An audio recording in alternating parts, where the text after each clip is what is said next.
bonsoir à tous. À la une de ce journal, l'escalade des violences meurtrières sur le théâtre de la crise anglophone inquiète les évêques du Cameroun. Ils lancent un cri de détresse pour éviter une guerre civile inutile dans les régions anglophones et proposer la mise en place d'une médiation. La voix des évêques peut-elle apaiser les braises ardentes d'une crise anglophone? Rien n'est moins sûr. À l'approche de la fête de l'unité nationale, vous verrez dans ce journal comment la tension monte dans les régions anglophones. Nous prendrons le pouls de Bamenda, mais aussi on va évaluer en ouverture de ce journal la météo sociopolitique des régions anglophones, l'évaluation des mesures de sécurité prises par le gouvernement et la réaction de la classe politique. C'est à suivre dans le dossier consacré à la célébration de la fête de l'unité nationale.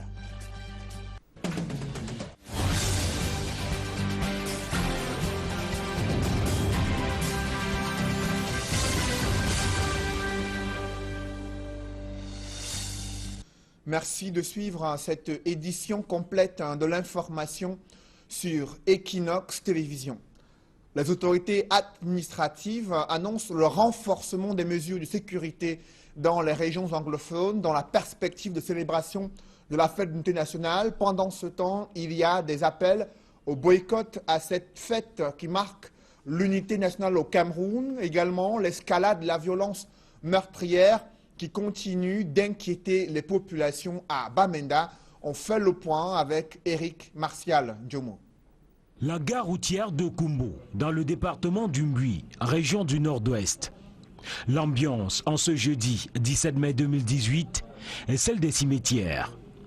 La semaine morte imposée par les sécessionnistes et qui correspond à la semaine de l'unité est largement suivie par les populations.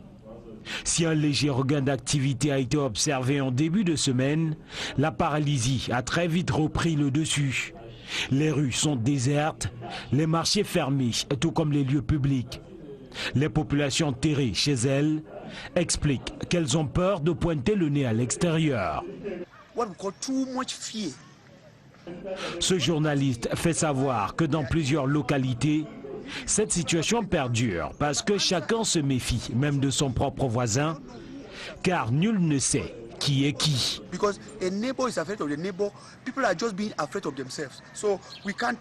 Cette semaine morte, décrétée par les sécessionnistes, vise à faire échec à la semaine de l'unité, instaurée par le gouvernement. De leur côté, les autorités de la région du Nord-Ouest multiplient les mesures pour sécuriser les populations et aussi le défilé du 20 mai, fortement hypothéqué dans plusieurs villes. L'on a assisté à un renforcement des troupes dans les points sensibles des localités du Nord-Ouest. Certains habitants qui craignaient pour leur vie ont préféré fuir pour éviter les affrontements annoncés entre les sécessionnistes et l'armée loyaliste à l'approche du 20 mai et même le jour J. Cet enlisement de la crise anglophone impacte sur le quotidien des populations, notamment des femmes et des jeunes enfants contraints de figurer parmi les déplacés qui fuient les exactions commises sur le théâtre de la crise anglophone. Et vous allez le découvrir dans ce reportage de Stella Mbou et Julienne Berthe-Bissaye, des actes de solidarité de la part des Camerounais résidant à Batibo qui ont choisi d'accueillir de nombreuses familles qui ont fui ces exactions dans leur localité. Reportage. Une maison de fortune pour accueillir certains déplacés des régions anglophones. Nous sommes à Batibo, département de la Momo, région du Nord-Ouest. Cette dame au grand cœur est celle qui leur a offert un toit. Constituée pour la plupart des personnes âgées et enfants, ces déplacés sont des victimes de l'enlisement de la crise anglophone.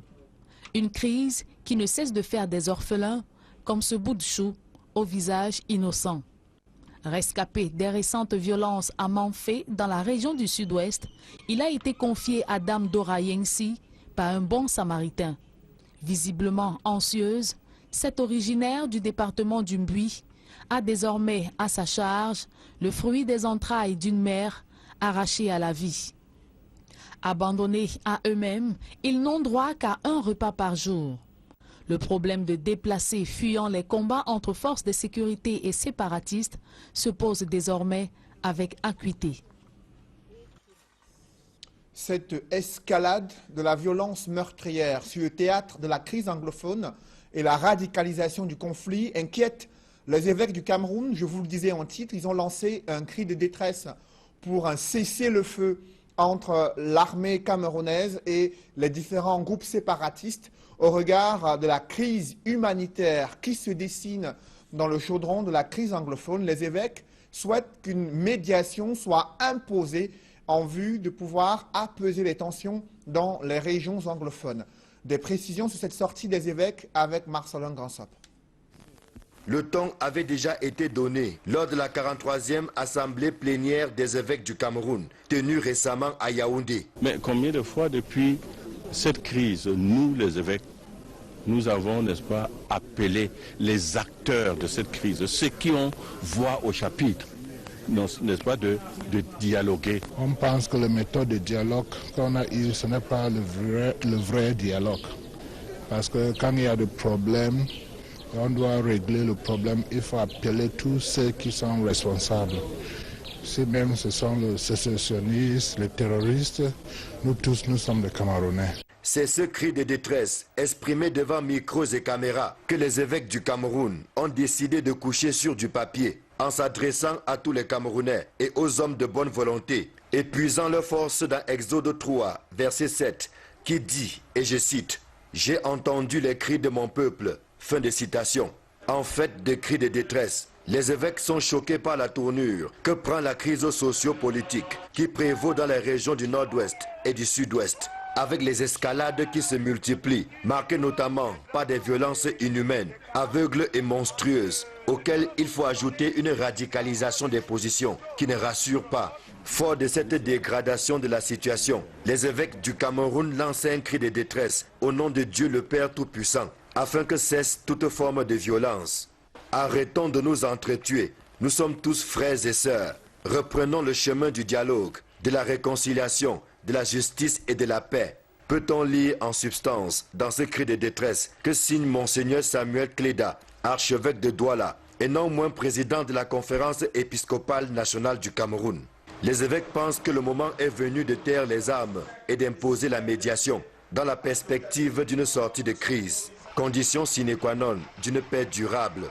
Épargnons notre pays, le Cameroun, d'une guerre civile et sans fondement. Et que l'esprit de Pentecôte que nous invoquons cette semaine touche nos cœurs et nous entraîne sur le chemin de la paix et de l'unité. Ainsi s'achève ce cri de détresse qui s'élève vers le ciel en pleine célébration de la 46e fête nationale de l'unité. Une unité plus que jamais mise à mal depuis octobre 2016. Les évêques du Cameroun seront-ils enfin entendus? Seul l'avenir nous le dira. Ce cri de détresse exprimé par les évêques suscite déjà la réaction de la classe politique. Certains soutiennent cet appel à l'ouverture d'un dialogue et d'une médiation pour apaiser les tensions sociopolitiques dans les régions du nord-ouest et du sud-ouest. Par contre, d'autres acteurs politiques estiment que la conférence épiscopale ne s'est pas assez impliquée pour la résolution de ce conflit qui s'enlise depuis près de 2 ans au Cameroun avec un impact considérable sur le secteur social, économique et politique du pays. Éric Ouattat et Sylvestre Hippolyte Zangaou. C'est en gros caractère qu'est écrit l'objet de leur communiqué. Cri de détresse des évêques du Cameroun.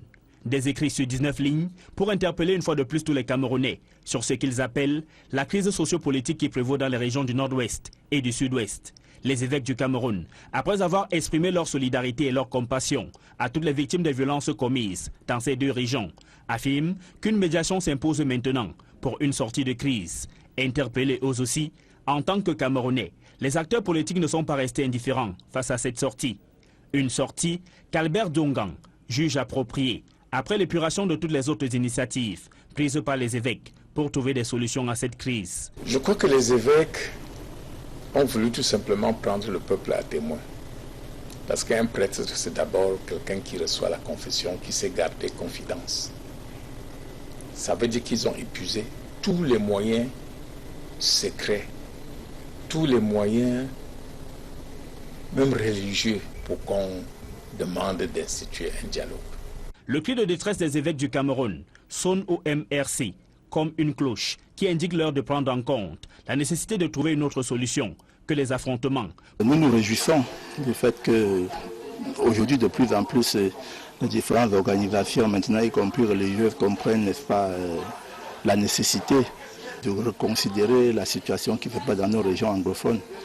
Nous, en tant que politiques, plus précisément dans notre formation, nous avons demandé depuis le début de cette affaire que les choses soient vues autrement. Quittant les rangs de l'opposition pour ceux du parti au pouvoir, pour Jean-Haïssi Bessala, militant du RDPC, les évêques ont simplement été rattrapés par leur position confuse au début de cette crise.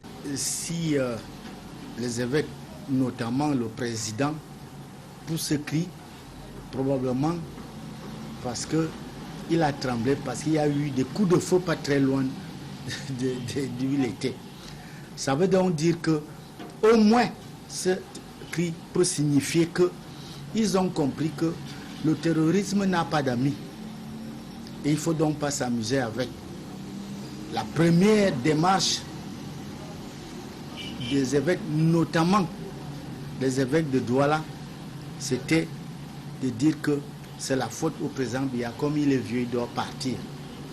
Et ça a donné l'impression qu'il était d'accord avec une petite minorité de Camerounais qui a pris des armes pour impressionner les gens. Maintenant, les armes n'impressionnent pas tout simplement celui qu'on croit. Ça peut impressionner, y compris les évêques. La réaction des évêques du Cameroun a-t-elle tardé à être aussi claire? La réponse est oui, ou MRC, contrairement à ce que soutient Albert Zongang. À un certain moment, leur position était un peu mitigée, on ne savait pas trop. Généralement, les églises ont joué un rôle très important dans la résolution des crises. Et vous prenez l'Angola, la RDC, l'église peut servir de catalyseur pour le dialogue que nous voulons tous aujourd'hui. Ça fait 20 ans ou 30 ans que le Congo est en guerre. Le Cameroun n'est pas un pays en guerre. Donc les évêques ont toujours usé de leur sagesse et de leur réserve pour ne pas paraître des excitateurs. Leur rôle n'est pas de privilégier un camp, leur rôle est de prêcher la paix, de prêcher l'amour. Parce que ce qu'on appelle aujourd'hui le vivre ensemble, c'est le fondement de l'Église catholique. Au moment où le Cameroun s'apprête à célébrer la fête de l'unité, pour beaucoup, cet appel à la paix et au dialogue lancé par les évêques du Cameroun arrive à point nommé. Pour analyser ce cri de détresse lancé par des évêques, je reçois sur ce plateau Célestin Gamen. Bonsoir. Bonsoir Cédric Noffelet, bonsoir. Le cadre politique du SDF. Mais avant que vous ne réagissiez, je vous propose d'abord de suivre l'analyse des sociopolitistes qui scrutent la décision de cette prise de position des évêques et évaluent l'offre de médiation qui est faite. La conférence épiscopale a-t-elle les capacités de réunir sur la table du dialogue les acteurs de la crise anglophone? La voix des évêques peut-elle apaiser les tensions dans les régions du nord-ouest et du sud-ouest? Élément de réponse avec Emmanuel Diop et Guy Zogo. Intervenant dans le vif du sujet de la crise anglophone, les évêques du Cameroun appellent au dialogue et se proposent pour la médiation dans ce différend. Pour le chercheur en sciences sociales, Aranda Mbok, l'Église catholique est dans son rôle en tant que pouvoir. L'Église catholique est dans son rôle, qui est un rôle de tempérance, d'appel à la plus de modération. L'Église est une forme de pouvoir. Et en réalité, l'Église est un pouvoir à part entière et qui est de manière historique, sur le plan historique, associé à d'autres formes de pouvoir qui sont le pouvoir administratif ou politique, et le pouvoir économique et le pouvoir militaro-policier. Selon l'auteur de l'ouvrage « Oumyobé ou l'invention de la nation camerounaise », dans le cadre de la crise anglophone, l'Église catholique se démarque certes, mais elle ne prend clairement pas position. L'Église est toujours du côté du pouvoir politique. Mais en cas de crise, bien sûr, d'autres considérations peuvent entrer en jeu. Il peut y avoir une sorte de reconfiguration. Aujourd'hui encore, on voit que l'Église ne prend pas vraiment position, appelle plutôt à une forme de tempérance, de modération. Par ailleurs, pour Aranda Mbok, l'offre de l'Église catholique reste soumise à la confiance des acteurs et surtout au rapport de force entre ceux-ci pour faire bouger les lignes. En cas de crise, en réalité, c'est toujours le plus fort qui donne le ton. le plus fort, disons, militairement, économiquement, c'est toujours le plus fort qui donne le là. Et dans ce cas, c'est bien évidemment le pouvoir politique. In fine, le spécialiste des sciences sociales doute de ce que l'Église catholique puisse peser d'un poids déterminant dans cette crise, en se référant notamment à l'histoire récente du Cameroun. De par la place qu'elle occupe au sein de la nation, oui, elle peut avoir un rôle à jouer, elle peut peser sur les décisions, mais l'histoire nous démontre quand même que, voilà, non, ça ne se joue pas à ce niveau-là, ça ne se joue pas dans des déclarations ou dans des appels. Les crises mûrissent dans la durée, en réalité, et les solutions aussi doivent s'installer dans la durée. Donc les déclarations ne suffisent souvent pas. Et les questions sont essentiellement économiques et sociales. Donc il faut des gestes d'apaisement économique, il faut des gestes d'apaisement sociaux pour pouvoir envisager des sorties de crise. En somme, pour le spécialiste des sciences sociales, aucune certitude n'indique que la main tendue de l'Église catholique trouve preneur dans la recherche des solutions à la crise anglophone. Sur ce plateau avec nous, Célestin Gamen, vous avez suivi la quintessence de cette sortie des évêques qui lancent un cri de détresse afin qu'il y ait un cessez-le-feu et la fin des violences sur le théâtre de la crise anglophone. Comment vous appréciez cette sortie des évêques du Cameroun? Tout d'abord, M. Noufele, je crois que l'État a une mission, c'est celle de préserver la paix et la stabilité dans un pays. Mais néanmoins, il est fort de constater que l'Église, dans tous les pays du monde d'ailleurs, pas qu'au Cameroun, a aussi une mission sacrée, j'allais dire éternelle, de préservation de la fraternité et de la paix dans chaque pays où elle se trouve. Maintenant, l'Église, pour être impartiale, neutre et objective, doit absolument faire taire ces divergences internes. On sait très bien que pendant des années, l'Église a toujours été divisée sur la question anglophone en particulier. Je pense que sur la question notamment, comment dirais-je, du fédéralisme, sur la question de la décentralisation, sur la question même du séparatisme, l'Église camerounaise n'a pas toujours été unanime là-dessus. Donc pour paraître aux yeux du public camerounais neutre et objectif, qui sont les conditions sine qua non pour être un véritable médiateur, il faut déjà que l'Église puisse être parfaitement taire ces divisions internes. Donc effectivement, lancer un appel au cessez-le-feu, tout le monde le fait. Mais simplement, comment peut-on faire aujourd'hui pour être crédible aux yeux des activistes et du gouvernement pour essayer de ramener enfin la paix dans cette région du Cameroun? Est-ce que l'Église catholique, la conférence épiscopale du Cameroun peut jouer ce rôle de médiateur au moment où les évêques le proposent afin de calmer les tensions? Oui, il ne faut pas oublier un paramètre. Il y a environ 5 provinces ecclésiastiques au Cameroun. Parmi ces 5 provinces, il y en a 4 qui sont francophones. Il y a une province ecclésiastique camerounaise, dans la partie anglophone, qui ratisse la région du nord-ouest et du sud-ouest, qui n'est pas toujours en phase avec ses collègues francophones. Ça pose un problème. On a vu des prêtres à Kumbo lancer un appel comment dirais-je, à rejoindre les séparatistes, à demander même l'indépendance ou le rétablissement de la Southern Cameroun. Ça pose un vrai problème.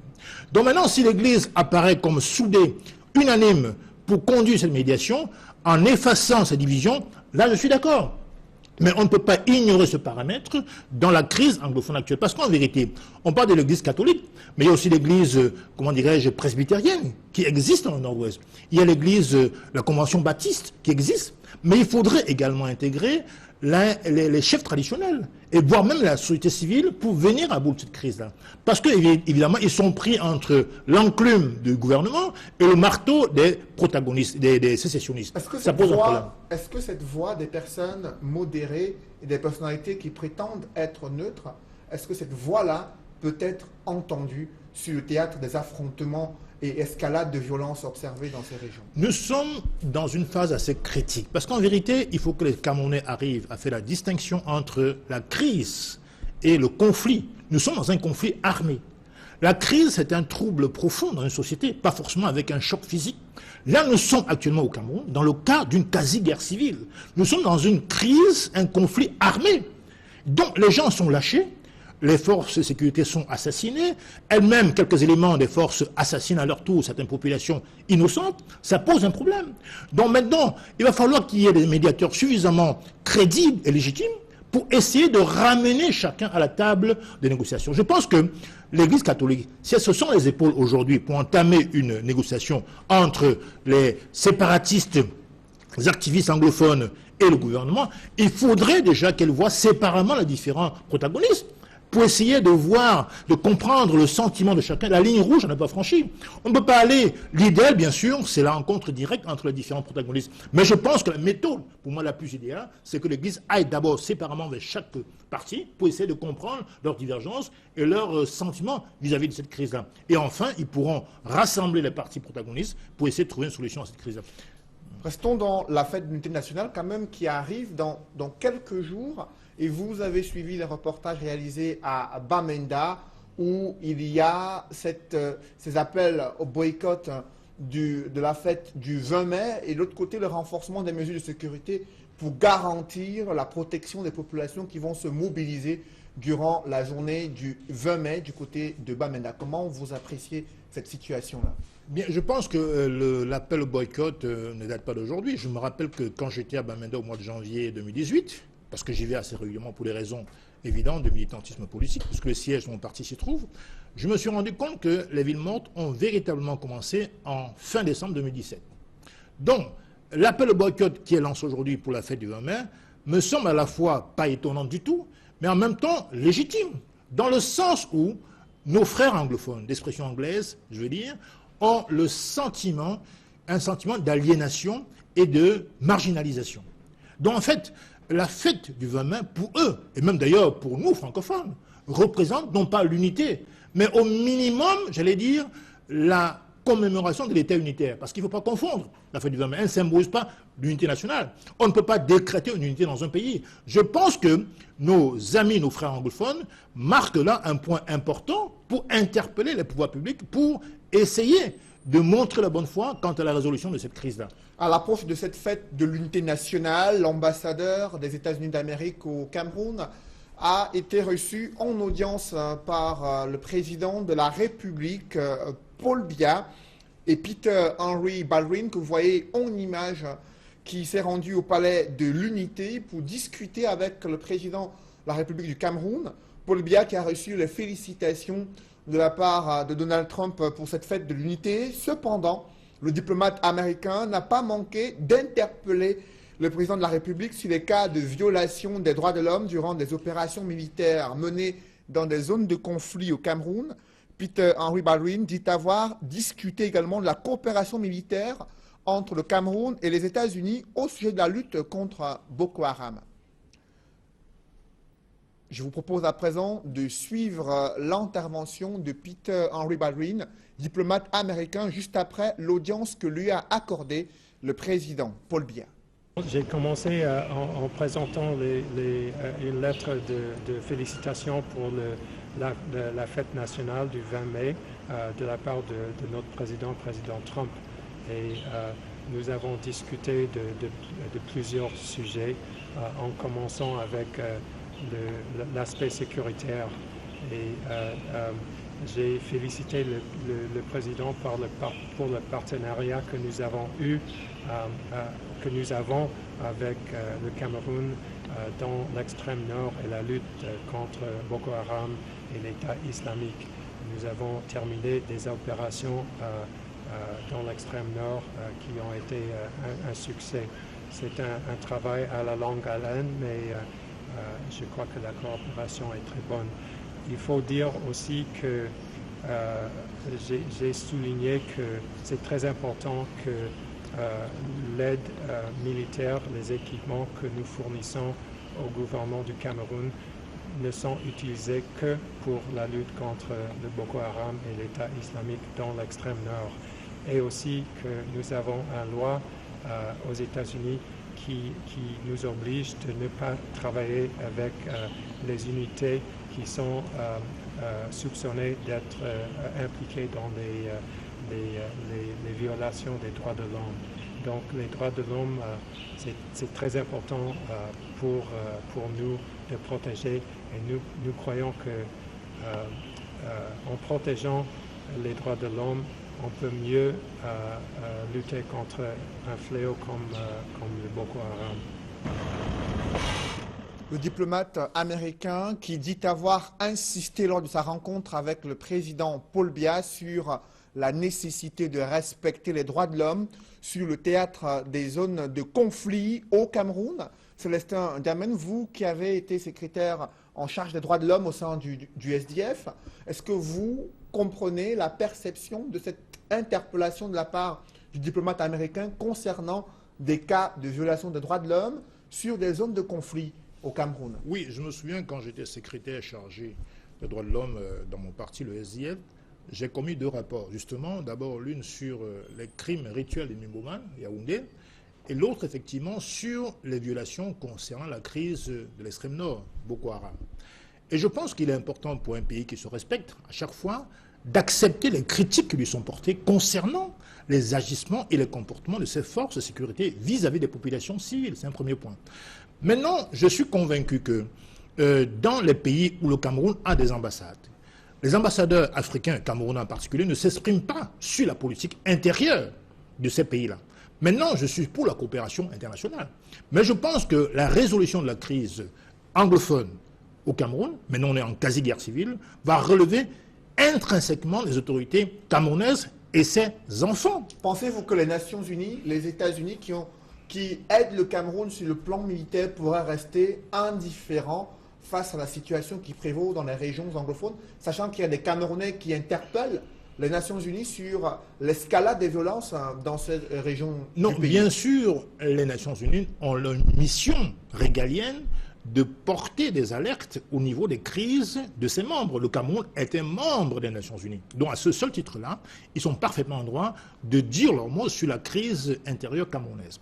Maintenant, je pense qu'avant la crise, avant la prise en compte de l'ONU, il y a aussi la Charte africaine des droits de l'homme qui doit parler, qui doit sévir.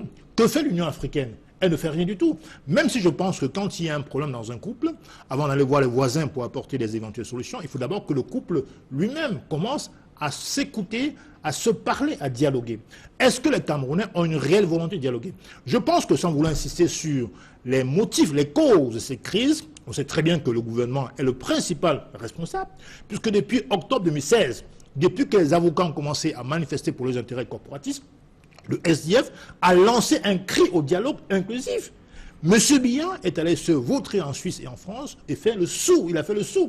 Aujourd'hui, nous sommes au crépitement des armes, même pire que ça, la guerre quasi civile. Mais le président de la République estime qu'il a envoyé des signaux envers les populations, qu'il y a eu plusieurs missions menées par les hauts responsables de la République, notamment le Premier ministre, visant à discuter avec les populations, et les doléances ont été transmises au chef de l'État. Lui-même, il a dit dans son discours du 31 décembre 2017, est-ce que ce n'est pas déjà une volonté du gouvernement de dialoguer avec les populations dans les régions anglophones? Le rôle d'un chef d'État ne peut pas se limiter à faire des discours larmoyants ou positivistes. Le rôle d'un chef de l'État, quand l'intégrité territoriale, la stabilité politique d'un État est menacée, c'est de se porter lui-même en vision de l'article 5 de la Constitution, en tant que garant de l'unité et de la stabilité du pays.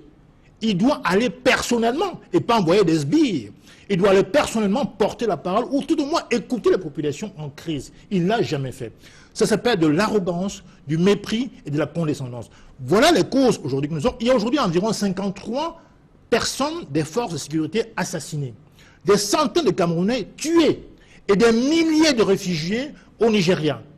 Tout ceci à cause de l'immobilisme et de l'inertie d'un chef d'État qui n'entend pas, en fonction même de son rôle régalien, de porter quand même la parole. Mais le chef de l'État pense que la priorité, c'était de sécuriser les régions du nord-ouest et du sud-ouest pour protéger les populations et préserver l'intégrité du territoire contre les mouvements séparatistes anglophones. Mais bien sûr qu'il faut sécuriser, toujours, partout, même en temps de paix.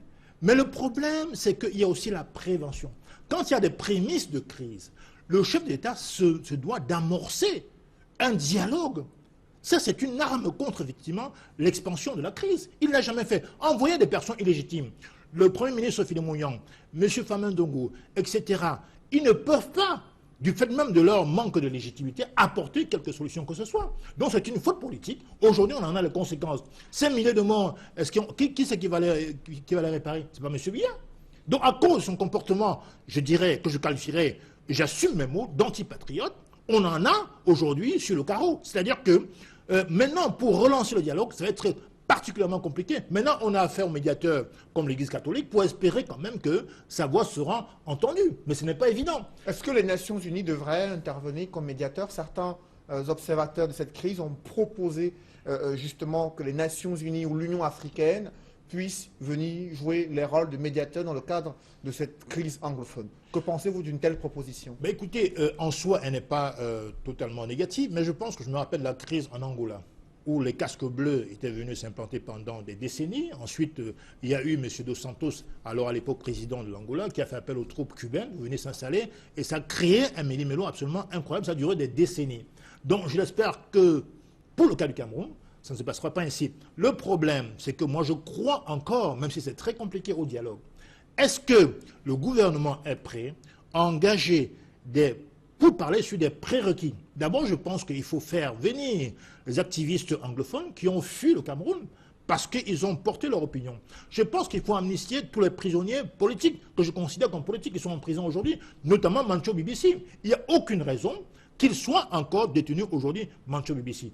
Simplement parce qu'il a dénoncé les incongruités du régime, il se retrouve en prison. Ce n'est pas un séparatiste. Donc pourquoi on incarcère des gens qui sont modérés? Et ça favorise ce que vous voyez, c'est-à-dire que la montée du radicalisme anglophone.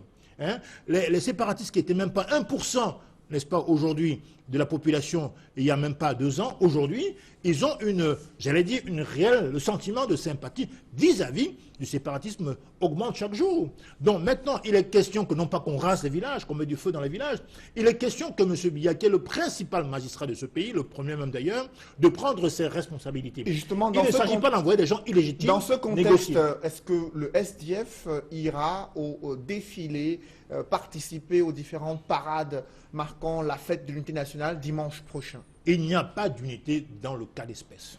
Le SDF ne doit pas défiler. Il n'y a aucune raison qui puisse pousser un parti politique responsable de prendre part au défilé national. Puisque le thème est basé sur l'unité, comment peut-on parler d'unité nationale si 2 régions du Cameroun sont complètement ankylosées? Ça n'a aucun sens. Et pour d'ailleurs, le défilé, c'est quoi? Ça exprime l'État unitaire ou l'unité nationale? Il faut choisir. Je pense qu'on ne peut pas décréter, je l'ai dit en préambule de cette émission, de cette interview, on ne peut pas décréter l'unité nationale. Ça se construit. Le chef de l'État n'a pas la volonté de mettre les bases d'un vrai dialogue. Merci. Il a méprisé les anglophones, il les a marginalisés. Aujourd'hui, on en a le résultat. Et pour moi, la fête du 20 mai aurait pu être le symbole de l'unité nationale. Il n'y a pas d'unité, donc on n'a pas accompagné les forfanteries et les agissements, je l'ai dit, nocifs et pervers de ce gouvernement. Merci Célestin Djamène. Je rappelle que vous êtes cadre politique du SDF. Une autre formation politique qui a décidé de ne pas participer à ce défilé du 20 mai, c'est le CPP. Cependant, le secrétaire général de ce parti, qui est Franck Ici, dénonce des fausses informations diffusées sur la radio publique. Il s'agit d'un communiqué signé d'un prétendu coordonnateur général du CPP, lequel invite les militants à participer au défilé du 20 mai. Ce message est une tentative de manipulation de l'opinion, selon le secrétaire général du Cameroun People's Party. Franck Ici réaffirme la non-participation du CPP au défilé du 20 mai. Ce parti de l'opposition pense que la réelle célébration de l'unité passe par le dialogue et les actes de solidarité vis-à-vis des familles en détresse dans les régions anglophones. Précisons que le RDPC, le parti au pouvoir, mobilise ses militants pour participer justement à ce défilé du 20 mai. Et le président de la République qui a invité l'armée nigériane qui va défiler au boulevard du 20 mai à Yaoundé dimanche prochain. Parlant du prolongement du boulevard nord de la République, prolongement nord du boulevard de la République à Douala, les travaux sont en cours de construction. Les populations s'inquiètent du rythme lent de la construction de ce prolongement nord du boulevard de la République. Le génie militaire tente de se justifier dans ce reportage signé Innocent Abega et Xavier Foucault.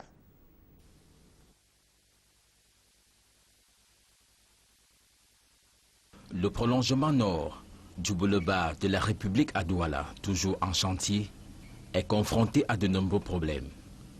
La chaussée prise d'assaut par des bosses, des déviations incomprises qui empêchent le véritable aménagement d'une voie secondaire, un terre-plein central de 8 mètres de large qui défie toutes les normes en la matière et qui inquiète.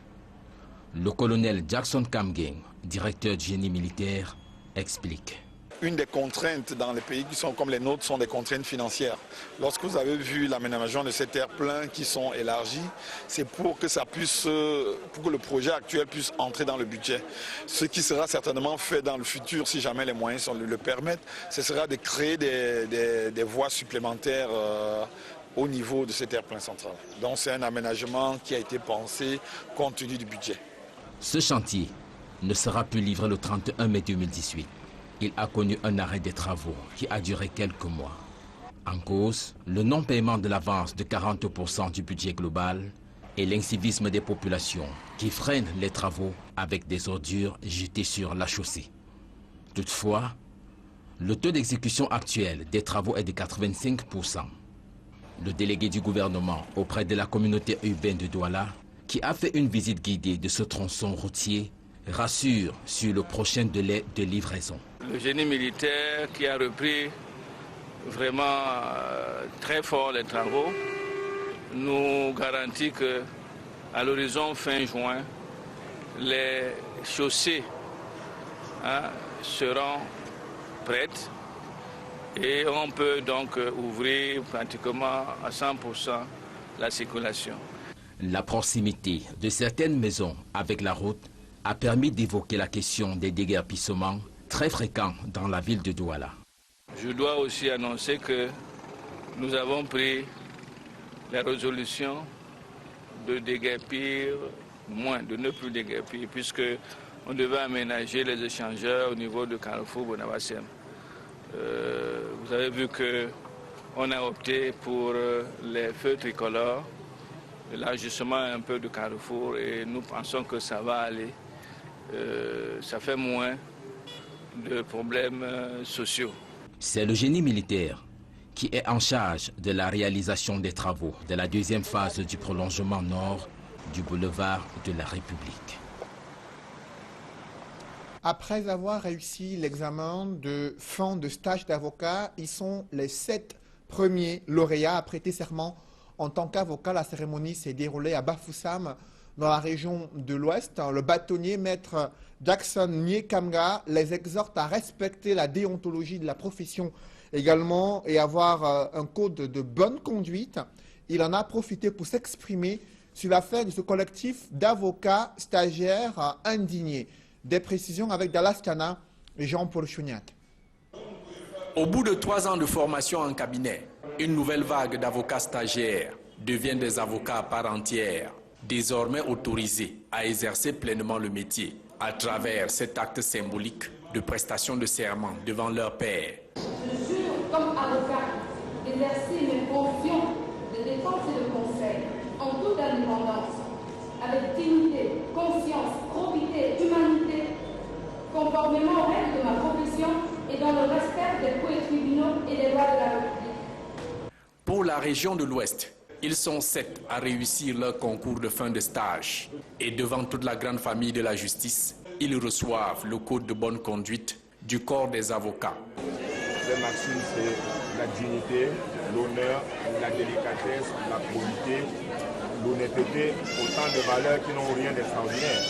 Mais qui chez l'avocat quand même doivent avoir une activité particulière parce qu'il doit se l'imposer tous les jours, que cela soit au palais de justice ou en dehors du palais de la justice.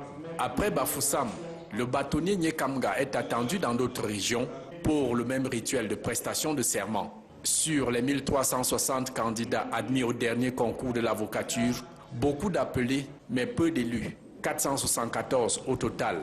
Les 969 échoués devant attendre la prochaine session d'examen de fin de stage en février 2019 pour espérer obtenir leur certificat d'aptitude d'avocat. Il sera de nouveau sanctionné par des réussites et des échecs. Il n'y a donc rien d'extraordinaire. dans le fait qu'un examen soit organisé, que certains le bravent avec succès et que certains ne le bravent pas. Ça fait partie des lois de la vie. En rappel, le concours de l'avocature QV 2015-2018 avait été émaillé de fraude. Une trentaine de candidats au faux diplôme détectés sur les 1381 postulants. Un public reportage dans ce journal, Camtel qui continue d'améliorer la qualité de service pour répondre aux préoccupations des Camerounais. Je vous propose de découvrir ces innovations dans ce reportage.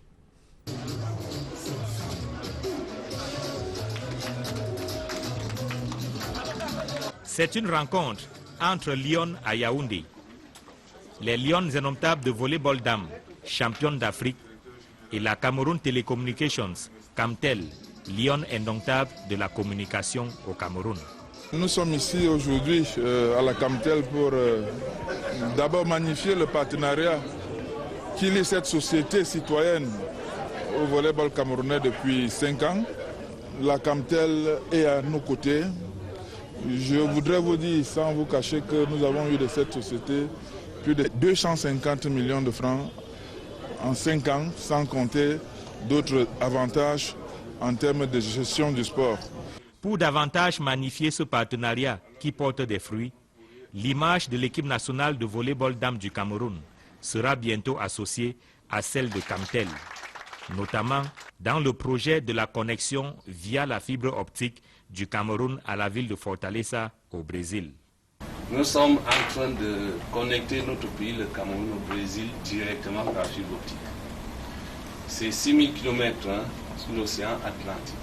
Et lors de l'inauguration, nous voulons humblement demander au président d'accepter que l'image de l'équipe de volleyball, l'équipe féminine, soit associée à cette grande fête. La marque de sympathie de Camtel ne laisse pas indifférents les responsables de la Fédération camerounaise de volleyball. Merci à l'ensemble du personnel de la Camtel qui a été avec nous. Merci à monsieur le directeur général et nous allons continuer à porter ce label, le label Camtel. Mais ce n'est pas tout. Camtel annonce également un soutien substantiel pour la participation du Cameroun au championnat du monde de volleyball dames Japon 2018. La semaine prochaine, nous aurons une assise au conseil d'administration de Camtel pour que nous puissions aider monsieur le président, une aide assez consistante pour le prochain championnat du monde. Là aussi, les joueuses ne boudent pas leur plaisir. On est vraiment content de savoir qu'en dehors des pouvoirs publics, il y a des entreprises individuelles qui continuent à nous soutenir, donc ça fait plaisir et on va continuer à se battre sur le terrain pour continuer à faire plaisir à toutes ces entreprises privées qui nous soutiennent jusqu'aujourd'hui. Ça fait toujours chaud au cœur de se sentir soutenu par les institutions, les entreprises citoyennes camerounaises. Et ça nous montre que nous ne sommes pas seuls dans ce que nous faisons. Donc nous sommes contents de voir cela. Camtel et la Fédération camerounaise de volleyball main dans la main. Beaucoup d'autres fruits sont attendus de ce partenariat qui dure depuis 5 ans. Mesdames, Messieurs, c'est la fin de ce journal. Merci de l'avoir suivi. Je vous souhaite une bonne soirée sur Equinox Télévision.